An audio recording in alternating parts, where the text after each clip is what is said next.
امام ابن ماجہ رحمہ اللہ روایت کرتے ہیں جناب ابو ہریرہ رضی اللہ تعالیٰ عنہ سے،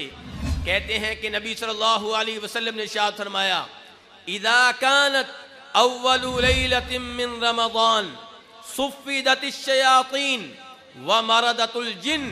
کہ جب رمضان کی پہلی رات ہوتی ہے تو شیطان جکڑ دیے جاتے ہیں، سرکش جن قید کر دیے جاتے ہیں، اور فرمایا جہنم کے دروازے بند کر دیے جاتے ہیں، کوئی بھی دروازہ کھلا نہیں رہتا، جنت کے سارے دروازے کھول دیے جاتے ہیں، کوئی بھی دروازہ بند نہیں رہتا۔ اور پھر نادا منادن، ایک اعلان کرنے والا اعلان کرتا ہے، نہایت اہم اعلان ہے میرے بھائی سن لیجئے، ایک اعلان کرنے والا اعلان کرتا ہے یا باغی الخیر اقبل و یا باغی الشر اقصر، خیر کے متلاشی، خیر چاہنے والے آگے بڑھ، ہمت کر، رمضان کا بابرکت مہینہ آیا ہے، تیرے لیے یہ غنیمت ہے، نیکیاں کما لے۔